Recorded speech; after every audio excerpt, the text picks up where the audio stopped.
The statements we're about to show you are from the Holy Quran, and is said to be the official, unchanged, pure word of God, revealed over 1400 years ago. Claiming to be the word of God is a heavy statement, and without proof, or if a single contradiction is found within the book, the apparent word of God will be proven false. So without further ado, let's put the book to the test. In the 23rd chapter, titled The Believers, from the 12th to the 14th verses, God is said to give a detailed description of how the human being is formed. It begins by saying, "We then placed him as a sperm drop in a place of settlement, firmly fixed. Then we made the drop into a alaqa." We will translate this word very soon. "And then we changed the alaqa into a lump. Then we made out of that lump into bones. And then we clothed the bones with flesh. Then we caused him to grow and come into being and attain the definitive human form." In the 21st century, we can now safely say that this verse is clearly describing the process of human development in correct chronological order. However, what we should be paying attention to in particular is the second stage, referring to the development of the embryo. The specific word used to describe the embryo in this verse is the word alaqa. The word alaqa, when translated into English, can mean three separate things. Firstly, a blood clot, or to be suspended, that is to be hanging or clinging to something, or thirdly and finally, a leech. Now, all three definitions don't come anywhere near what we perceive to be the human embryo. So, why are these words used, and what significance do they share with the human embryo? Can the embryo be described as a blood clot? Well, what do you think?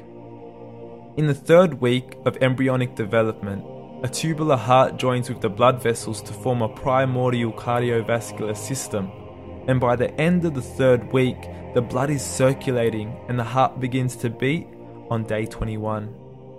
The first thing that comes to mind in regards to being suspended or hanging is the umbilical cord. But we can't use that example because we are simply referring to step 2, before the baby has even formed. But we now know today that the umbilical cord is formed from the connecting stalk. And the connecting stalk is formed as soon as the embryo is formed.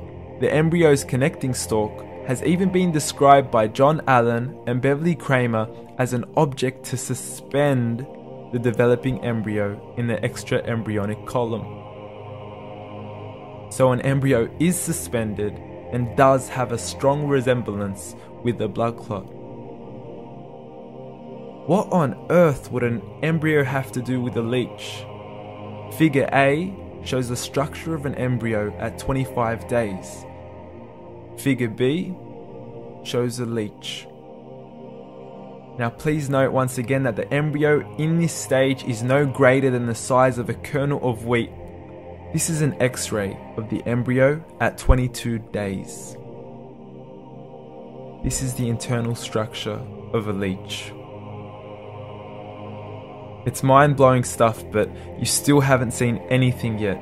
This is the head of the embryo at 22 days. The detail you are seeing right now is absolutely impossible to be seen with the human eye and can only be seen with a microscope. This is the back end of a leech.